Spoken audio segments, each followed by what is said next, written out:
One of the things I've learned covering electric power is that the most interesting changes often happen quietly, inside projects, companies, and communities experimenting with new ways to run the grid. That's why I started the Energy Changemakers newsletter.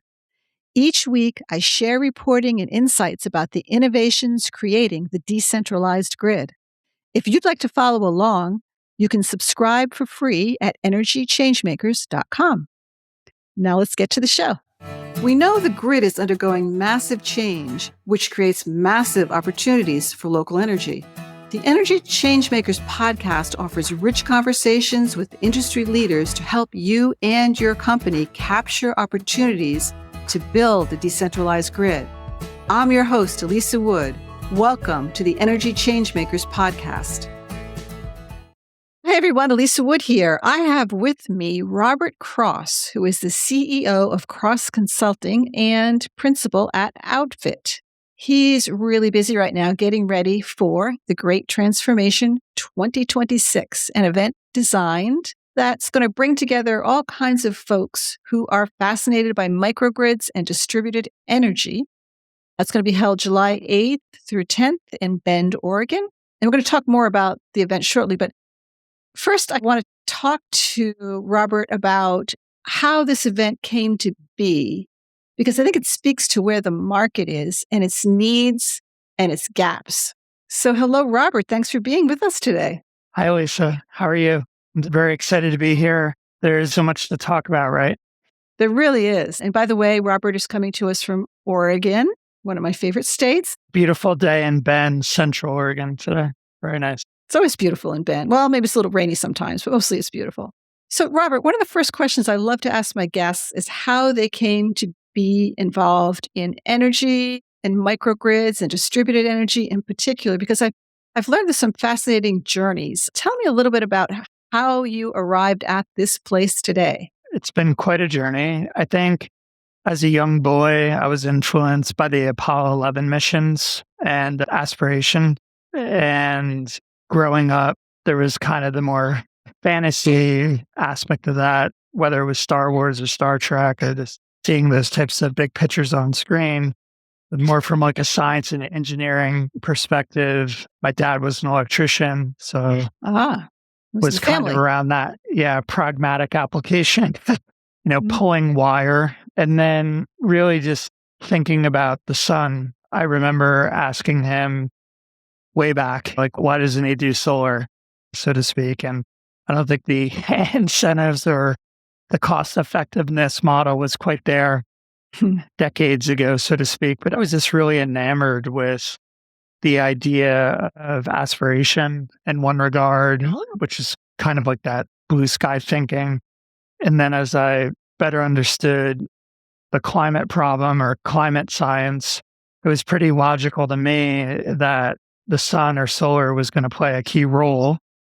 And I had the good fortune of being able to move from New York City, working in like economic development and finance, and got a job with the Energy Trust of Oregon in the mid 2000s, partially because the person who hired me was also from New Jersey, Peter West, who was the director of energy programs. So for me, it was a pretty long narrative arc, just being interested in the idea that we can do better, that we have the ability to impact change. And the Apollo 11 missions got a man on the moon. And I got really drawn to the problems of climate science and feeling that solar was a solution. And that was my Northern Star that it propelled me for many years. And so tell our listeners a little bit about what you do now, like how that aspiration fits into the work you do. Yeah, I spend about a quarter of my time consulting. So I work with some strong clients in the Pacific Northwest. Been doing a lot of work for almost 7 years with Ryan Mayfield and Mayfield Renewables. They do consulting engineering and education. A lot of it's around distributed generation, the CNI mid-market segment, which has seen a lot of growth. Also work with Alexity, Zendi, their software platforms, and Cascadia Renewables as an integrator. My consulting work is predominantly focused on product market fit and revenue strategy as these companies grow and evolve. most of my time today is with Outfit, which is a design studio. From my vantage point, this kind of dovetails into the great transformation. The biggest issue I feel the industry faces is a messaging problem. We see it all over the place, whether it's regard to battery technology and understanding its risks and its benefits to distributed generation. This happens on the ground with AHGs. It happens in communities that don't understand the chemistry makeup and it's in their backyard.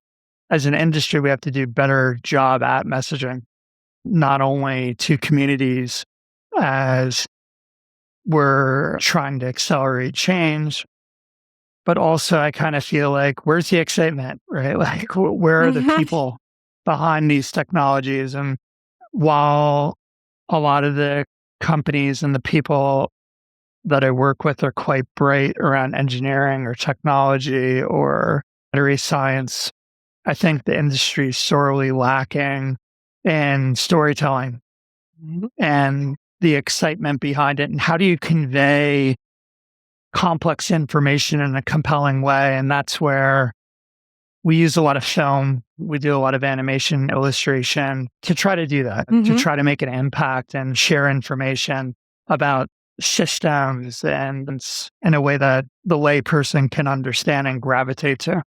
You make such a great point. When I started Microgrid Knowledge about a decade ago, I'd asked people, what is the chief obstruction to this technology going forward? And inevitably, education would be one of the top.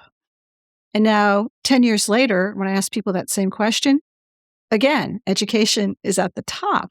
And I think we kind of underestimate as a society when you're introducing new concepts or new technologies, how long it takes for that to break through to the mass psyche, And we're definitely not there yet with microgrids. We're not even broken through, I think, at the utility level, So there's a lot of work to do.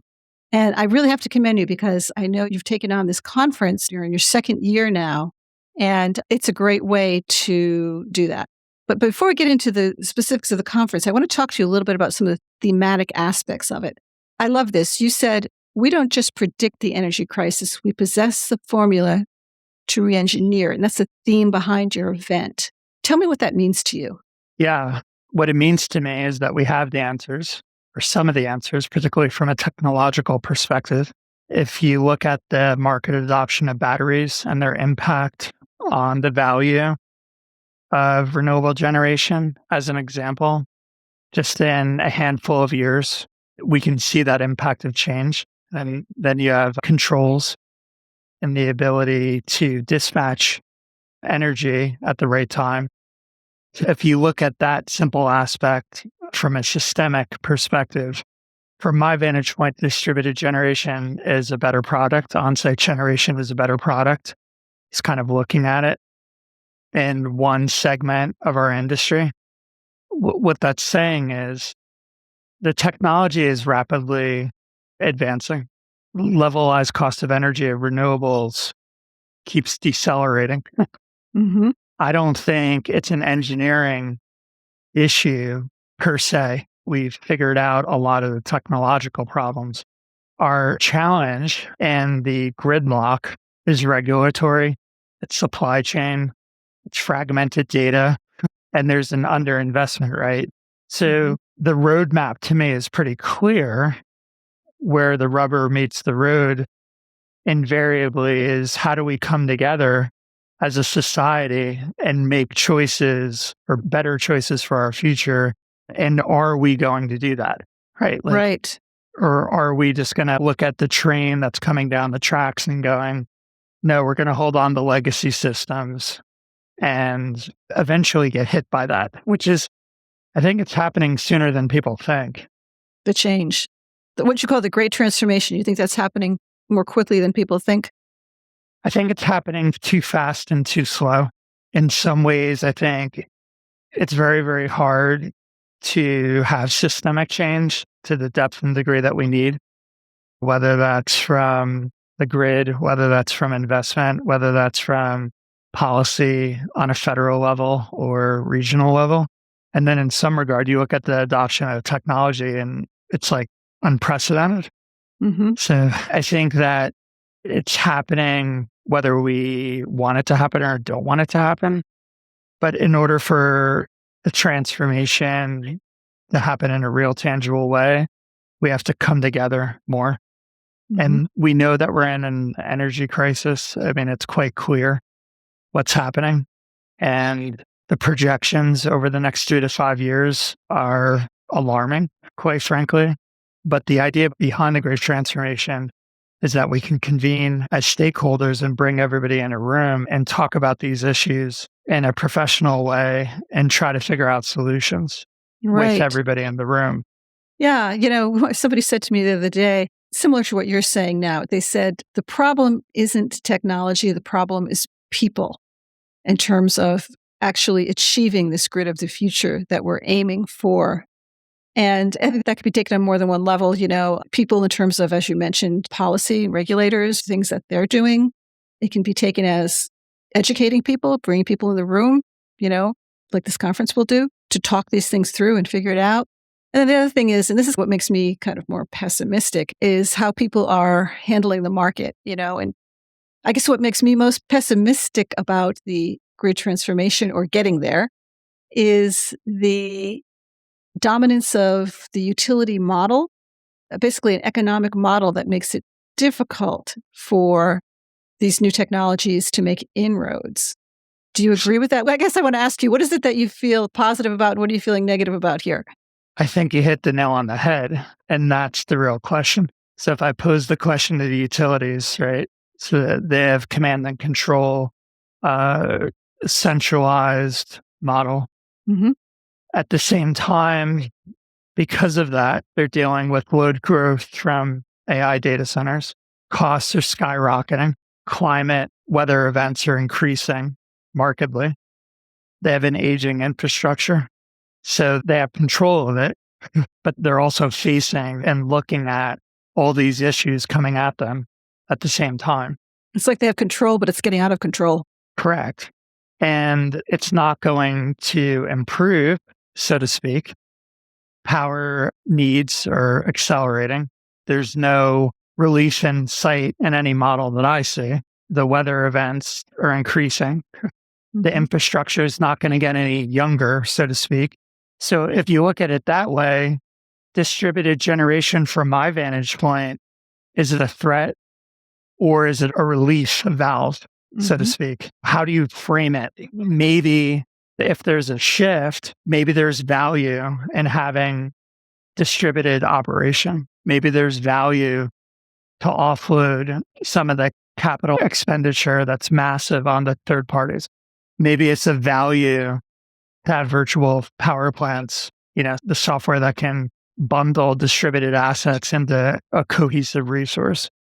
At the end of last year's event, I said something like, we're in a situation where it's kind of like there's an irresistible force, which I would see as like distributed energy resources.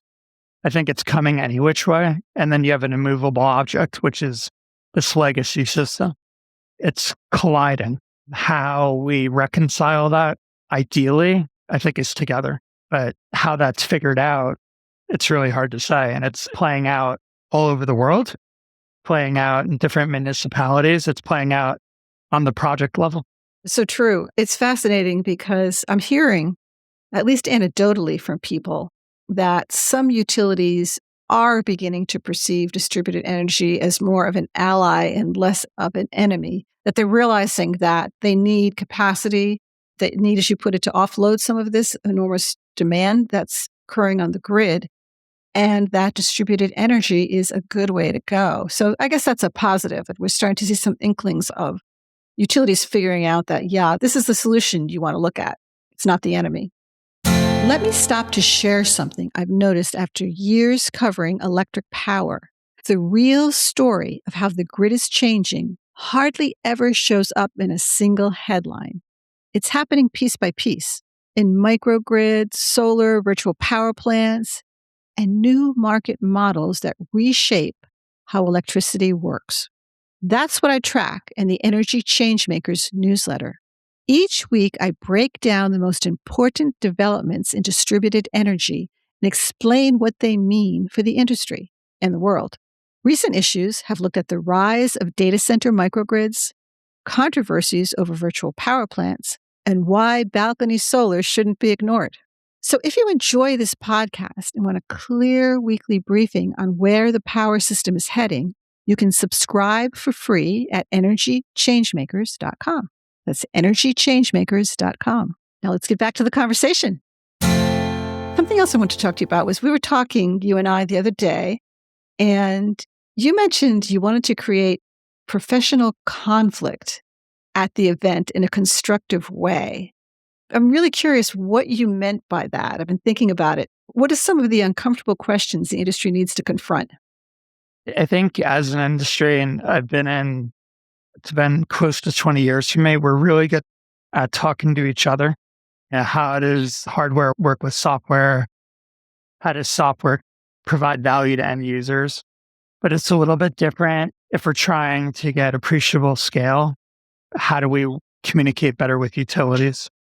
We can develop microgrid projects or more complex projects, but how do we get more financial institutions around the table?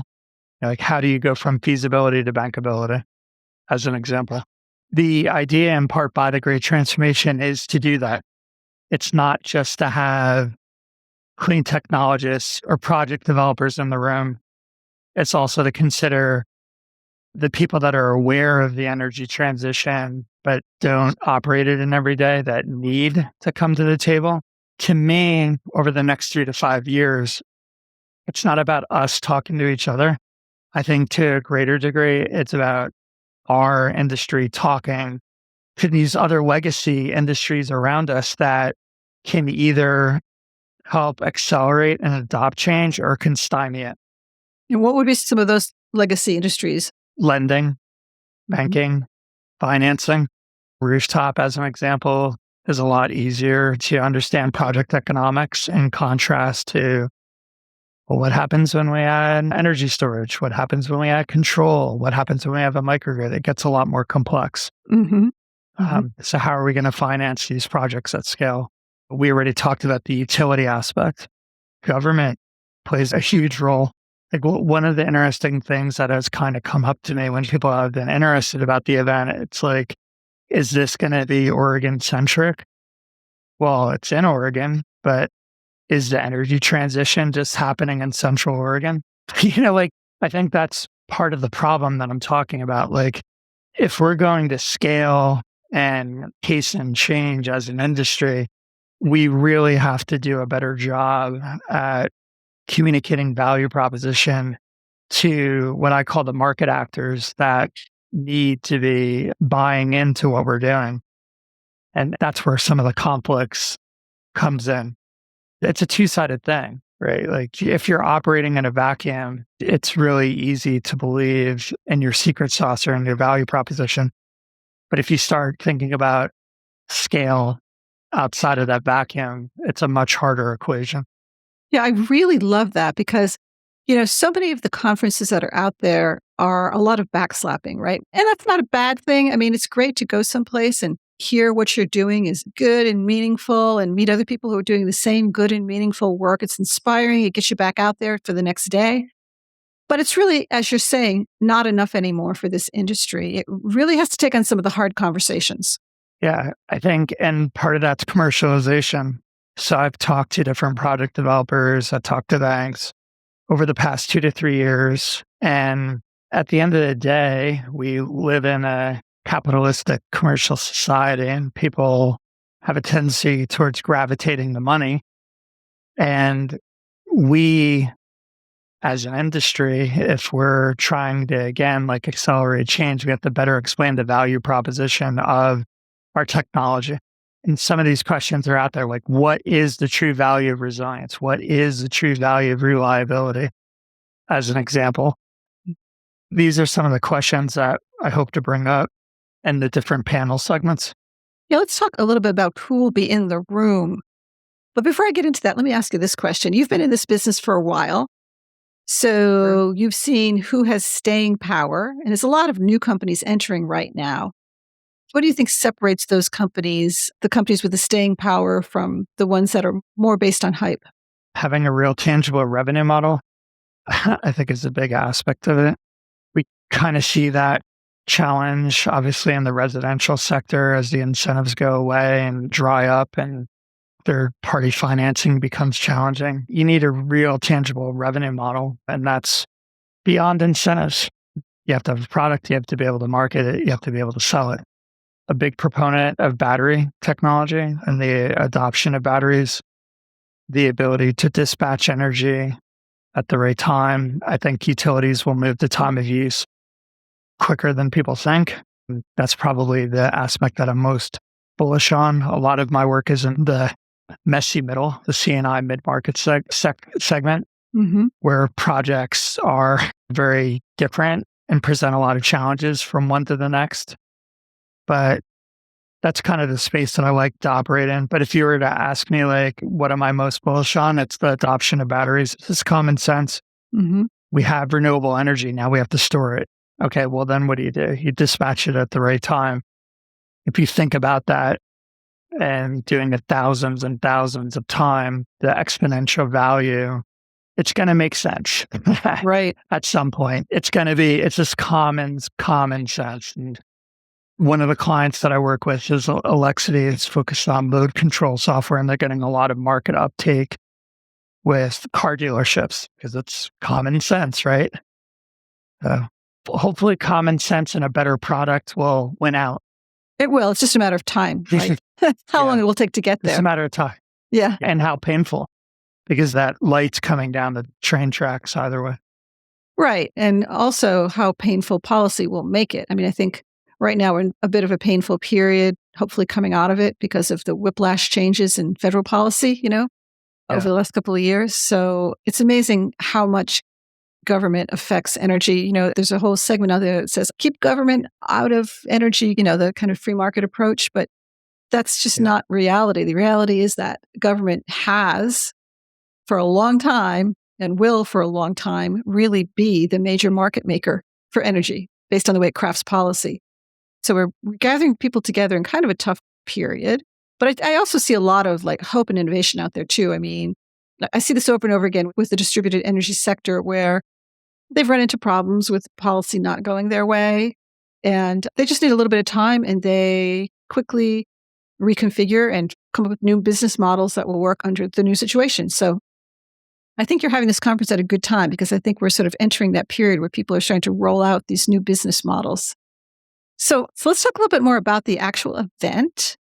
You mentioned that there was sort of a gap in the current conference landscape. What was missing, and what will this conference fulfill? Yeah, so my hope, and what we saw last year, we live in the digital age and we're meeting remotely so often. That really hastened or accelerated with the pandemic. So in one regard, the great transformation was created in part from that, the idea that we do need to convene in person, the idea that we do need to break bread and talk about our ideas and our aspirations and the barriers or opportunities to bring power to life. That was part of it. The other part of it, and you're aware of one of my other endeavors, dispatches from the energy transition, that RE Plus is a partner, and they have obviously their massive show in Vegas and the regionals. I think that there's room at the table for a curated event that focuses on programming first and thought leadership, but in an intimate space. We intentionally make this one track in one room. And what I found from that, when you have the CEO of an investor-owned utility and representatives there speaking to startups that are trying to disrupt that space, next to hyperscalers, next to small businesses that are commercializing and becoming a company of some scale, it makes them for some really dynamic interplay and exchanges and value. So I think it was really three different things. One's the idea that I'd like to move back to in-person experiences. The second aspect is it should be program led first, bringing up the challenges that we're facing in a real tangible way and having experts speak to it. And the idea that everybody could be at the table, everybody could be in the same room. And that's kind of the formula that we're going with. And we really took a bite at the apple last year, and the feedback was so strong that we immediately decided to expand upon it this year. I think that's brilliant. And I absolutely love the fact that it is a one-room event, because I've done both. And I have to say that the events that were everybody is in one room all day long, there's not separate tracks where everybody's going off to different places. They were so much more powerful. The first one we had was our first microgrid conference in New York City. And that was basically, we did it in one room because it's so expensive to do conferences in New York City. That's what we could afford at that time. And the second one was when we were coming out of COVID. People were still nervous about going to events and whatnot. So we decided to start small. And we had a one-room event in California. And both of those events, the level of discussion was so much better. And the level of networking, because as you said, everybody's in the same room together. There's just much more of an ability for people to cross paths with who they want to cross paths with. So yeah, bravo to you for doing it that way. I think it's great. And I'm incredibly excited about being there. So one more question I wanted to ask you about the event is, you had mentioned that you designed it around builders, operators, engineers, and real practitioners. Why those groups? Why was that important to you? Because in reality, that's how things get made. Good point. So again, like one of the themes and we're kind of figuring this out as we go along. I mean, you know how difficult it is to message a product or an event or an experience. But when I talk to people, I work with founders, I work with dreamers. And if you're trying to, as an example, think of alternative battery technologies and you're competing against lithium ion, you're aspiring, you're thinking about stuff that might play out 3 to 5, 10 years down the road. Then at the same time, these systems, you got to turn a wrench, you got to go up on a roof. And I think from my vantage point, it takes both the dreamers and the doers, the thinkers and the tinkerers. Like, that's the other dynamic behind that. It's not just where is your company at and its life cycle, but the hope is to personalize the great transformation and what are you bringing to the table individually, right? I knew that the mindset with the federal shift was tough. And if you look at the marketing behind it, it's blue intentionally, like blue. Okay, there's still blue sky out here. I could see it as I look out over the Cascades. And innovation doesn't happen overnight, and nobody's climbed a mountain without setbacks. And just along the lines of wanting a representative from utilities, policy, technologists, bankers in the room, we also want to bring in those different skill sets. And at the same time, I don't want it to just be a bunch of policy wonks, nor do I want it to be a bunch of capitalists. Let's make it messy, because it is messy. And let's figure out like what is the right formula to move forward together. I like it. So let's jump to the last day of the event. What do you hope that people are walking out the door with? What understanding? I want people to wake up on the last day of the event and feel inspired and feel that they can make impact in this landscape. I think that's the other challenge of the work that we do. It can feel isolating or overwhelming or not accessible.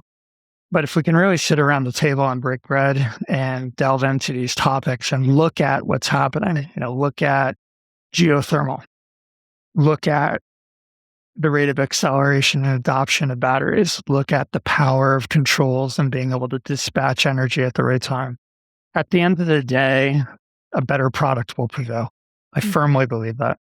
And I hope people come to Bend, feel that they can help shape the future feel that they can have their voice be heard, and not in a blind way, like everything's kumbaya, but we can make an impact. We can be catalytic to change, and we can do this. You have to do this. I am incredibly excited about this event. I truly am. I so agree with you that this is what the industry needs at this point in time, this kind of coming together. Let's give our listeners some details for those who might want to attend. How can they register? Can you give us kind of a quick overview of the agenda and dates? Yes. So the event is on July 8th, 9th, and 10th. It's in Bend, Oregon. Most of the program will be at the River House Lodge. On opening night, we will have a reception, and you will be leading, I think, a live podcast with some special attendees. There's 3 pathways. One is collaborative innovation, AI, clean tech, and renewables. So this pathway, you could think data centers, utility scale, speed to power, energy affordability and reliability, stuff of that ilk. The second pathway is grid modernization and resilience. That's a lot of where I live and operate infrastructure and microgrids. So bankability to feasibility, we're going to have a panel on the AR 681, the blueprint, which is really kind of a localized issue around microgrids. And then the last pathway is energy metamorphosis, rapid scalable solutions. So this year, we're going to have a panel on drilling down the super hot future of geothermal power. So we'll be joined by Mazama Energy and Quaise Energy. So there's a lot for everybody. The longer panel segments will be 45 minutes. And at the conclusion of every longer panel segment, we'll either have a lightning talk or a silver lining session from entrepreneurs who are presenting their big idea and trying to get people excited, or talking about the roadblock that they faced and why they think that the pivot that they're making is necessary. You can find information on our site that is great-transformation.energy. So there's quite a bit on there, and there'll be a lot more coming out in the coming weeks.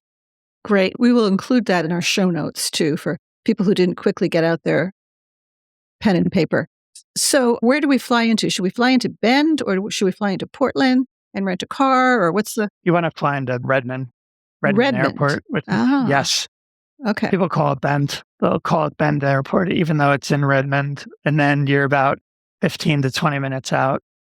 And it's a great time to come to Bend, July 8th through 10th. It's a beautiful place. And we'll have a couple interesting activations outside of the core program for people to do, and also give you some time to just network or talk business as well. And you're from Bend, so you'll know all the good restaurant recommendations.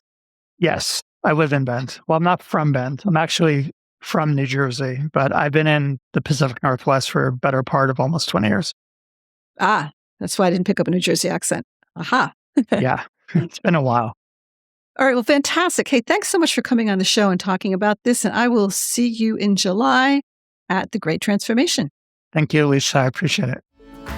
Thank you for joining us today on the Energy Changemakers Podcast. I hope today's conversation has inspired you to think differently about the role of distributed energy in our society. If you enjoyed this episode, please subscribe to our podcast on your favorite platform and consider leaving us a review. You can help us shape the dialogue around energy. Go to energychangemakers.com, subscribe to our newsletter, and join our community. Together, we can make a real difference in how quickly we can make our grid local, equitable, and clean.